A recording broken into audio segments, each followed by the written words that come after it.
Hello, crafty friends. Today's card is another card from Craft Roulette where you have to make a card using the 4 parameters, which I have here on screen. And if you want to try, you can go check them out. I'll put the link below to their YouTube channel. So the first parameter was to not use a A2 single fold card. So I decided to make a off-center fold card. The first thing I did was I took a piece of cardstock and cut it 4 1/4 by 11. Then I scored one side at 1 1/2 and then the other side at 2 3/4, which would then equal 4 1/4 for the front. Then I started getting my die cuts together. I used a tree die cut in a very dark green, but I decided it needed a little bit of black behind it since this is going to be a night sky. Gray was too dark. Then I took a cloud stencil and I used picket fence and I just added some clouds for the background. I wanted some smoky kind of misty clouds. And then the next thing was to darken the edges of my trees. I just used a little distress black. Now I have to figure out where I need to cut this tree line so that the card can open. So I placed it, made kind of a mental note on where I wanted to cut it, where the trees would be okay to cut in the middle, where it wouldn't make an edge weird. I used my trimmer, sorry it's off the camera a little, and then I just blackened the edges a little bit so you couldn't see the cut because that paper has a white core. And then I made sure that it worked.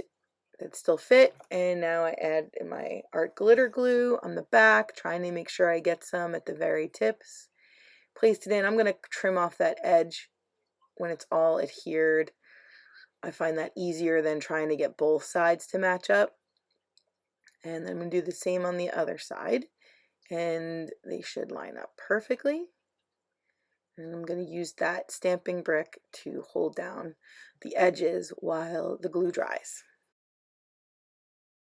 Hey, I'm just taking a break here in the crafty fun to remind you to please like and subscribe and hit that notification bell. Thank you.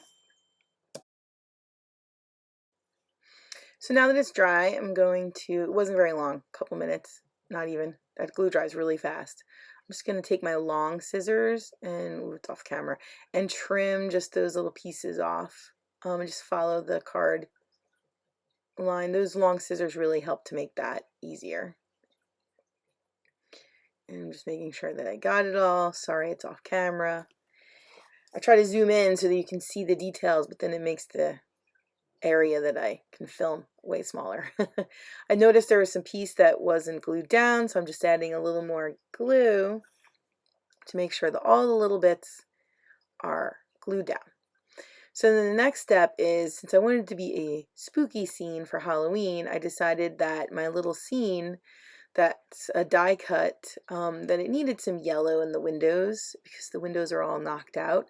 So I just took really simple, inexpensive, cheap yellow cardstock. And actually it's not cardstock, it's printer paper.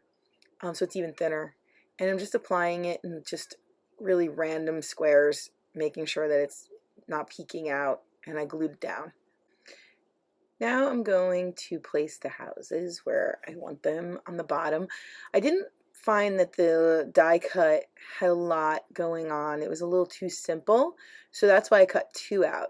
So as I'm placing them, I'm also going to take the second one that I cut, and I'm going to cut some houses off of, or rooftops, off of that one, and I'm going to place it behind these in other spots to kind of give it a little more, see there, like I'm going to add that little house on the end. That way there's more going on in the scene. I use the guillotine trimmer instead of the regular paper trimmer for this because I felt like I could get the little piece in and I had more control of where I was cutting it with the guillotine. Again, sorry, it's off camera because it's so small, it's at the bottom. I just can't cut a straight edge with scissors, and I needed this to be perfectly straight to line up with that cut that was in the middle of the card. I believe I used, nope, going to use the guillotine as well. I don't know, I can't seem to cut a straight line. I can barely cut a straight line with the trimmer, let alone with my scissors. So now I'm going to assemble. I cut it into some pieces and I'm going to glue it down. I think I'm going to have it that little piece, go right to the edge, and then this one's going to go over.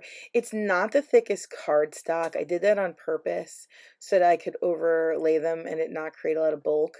I believe it's Michael's black cardstock. It's not that thick, but it's pretty black, so it's a good cardstock. And now I'm just positioning where I want the other pieces to go. I decided to use the other tall one, so I am trimming that one with my scissors because it's going to be behind. And I'm just kind of figuring out the height that I want it to be.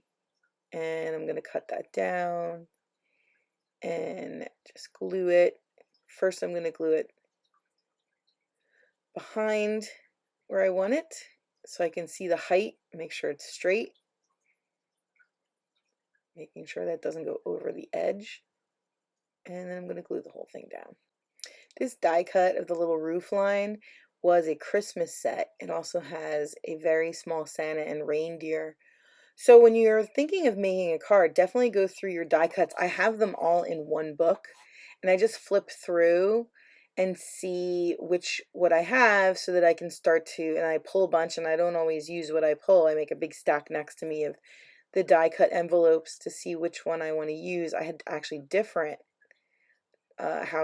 roof lines, and this one was the smallest and fit the best on what I was picturing.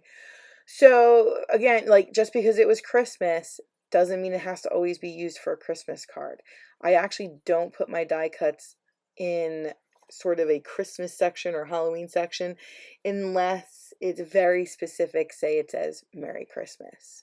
But I'd like to get inspiration from other things. You never know. It could be, a Halloween card and all of a sudden you see Christmas and vice versa. So then the next thing was a moon die cut that I have, and it has 2 layers, and I need to add some ink to them.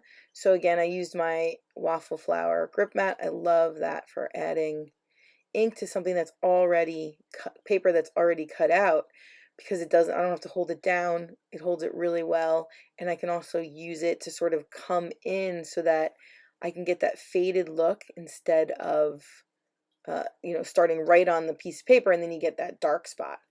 And because I was actually using on this off-white cardstock black soot, but it's not really dark because I was starting on the matte first. Then I went and got a texture stamp. This one's from Close to My Heart. It's in my stash. It's just a little like messy, sort of speckly, almost dirt kind of stamp, just to give the moon a little more texture to it. I didn't want it to be solid cardstock. And I used a off-white or pumice, I think it's stone Arcala ink. It's just an ink I had in my stash that was right next to me, actually. It's like tan.